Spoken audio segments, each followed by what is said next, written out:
Kilala mo ba si Owat? Ha? Sino yun? Ikaw, Eds, kilala mo si Owat? Sino yun? Si Owat? Kilala mo ba si Owat? Babel, kilala mo ba si Owat? Oh, what? Kilala mo ba si Owat? 9-7. Kilala mo ba si Owat? Sino? CJ, kilala mo ba si Owat? Sino si Owat?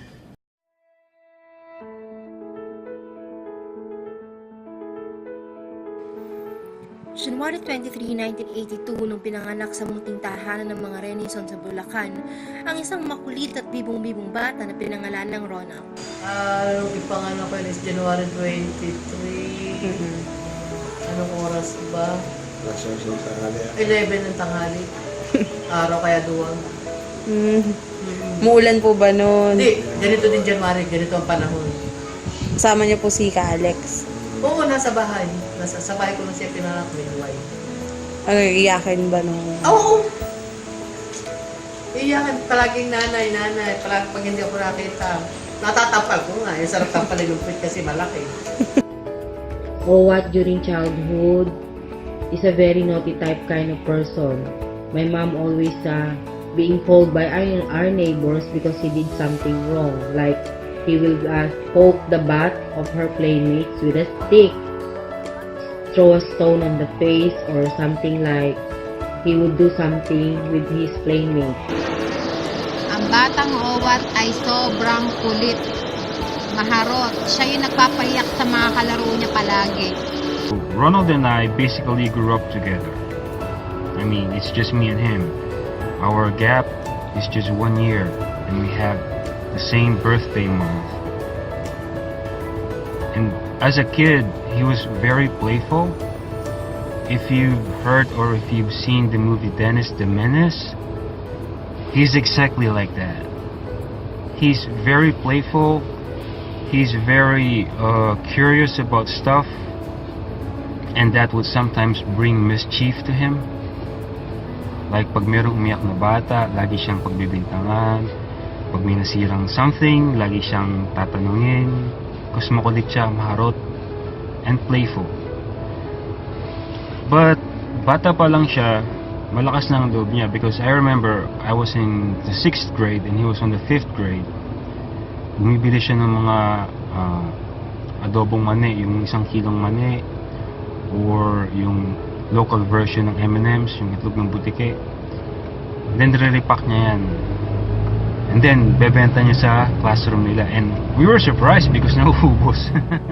Alam niyo ba na si Ren sa isang napaka-reliyosong tao?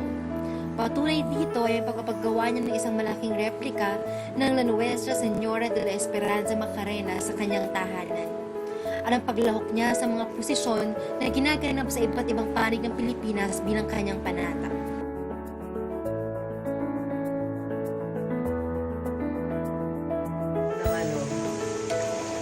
Pabango, yung pambabae. Ayaw niya ng panlalaki. Ayaw niya ng ganon. Basta maano siya, masunurin, maalalahanin, lalo na sa akin. Napaka, ano niya, napaka very king. Oo, maalalahanin talaga yan. Kaya pag nagtapo naman, kaya magtapo, kailangan ko. Owat for me is a very thoughtful, simple, and loving person. He is also a family man. He can sacrifice for others and always there to give a helping hand. Si Owat ay isang pagmahal na kapatid. Sister ko yan. So, yeah, and when we were younger, Ronald and I would always fight because isang taon lang ang gap namin. But it's just, you know, normal thing for kids when lalo isang taon lang pagitan namin. But otherwise, he was a very, very, how do I say that? He was a very, very playful, mischievous, and curious kid.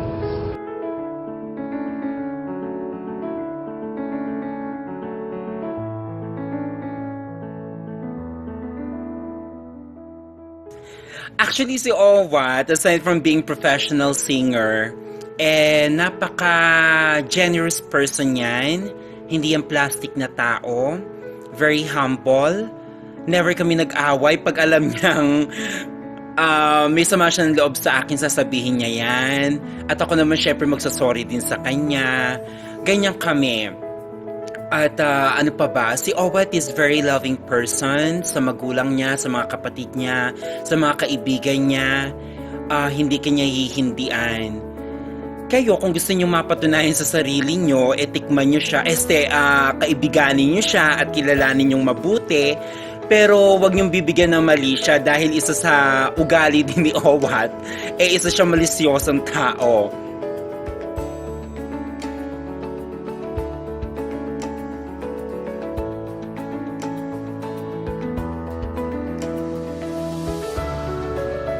How is Renz as a colleague and a friend so far with the few times I spent with him? He's very funny and easy to deal with, but recently I'm starting to discover he's very thoughtful. Hi, this is Papa Bear. I've known Renz for a while, especially during the awesome days at Success Factors, and working with him has always been a pleasure. He's extremely committed. He's always really into the things that we talk about. He really wants things to move forward in terms of process and everything. And I gotta tell you, it's actually endearing to work with somebody like Renz. And not only that, he brings a lot of good humor. Whenever we have meetings, he's very energetic, and he really likes to talk, which is something that I found really sort of satisfying coming from a manager, because he's not afraid to tell you what's on his mind. And that's what I think is one of the reasons why I like him as a person and as a colleague. And he always has this smile, and he's joking around with the agents. Okay, and that says a lot about his leadership and management style. I mean, he can connect, and he does connect with everyone in the account, which I think is something that's rare, for a man of Renz's position. Renz actually makes people laugh. So he has a very, very light, bubbly, pleasing personality, and he knows how to make people laugh.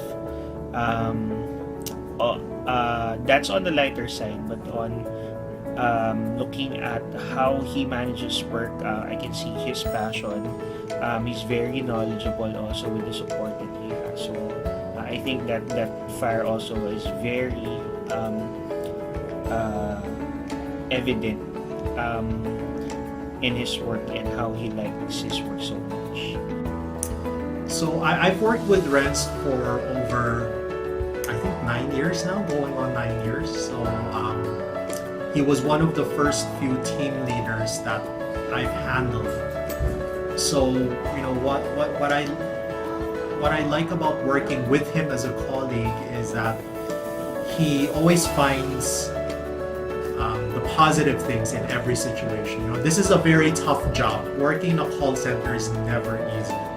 It gets stressful, it gets difficult. What I like about Renz is no matter how difficult, no matter how stressful the situation becomes, he finds something positive. He finds something funny in the situation. So even if I'm yelling at him, screaming at him, he still finds a way to make me laugh, even after I've screamed at him for 10, 15 minutes. So that's what I like about him, that he doesn't take it personally.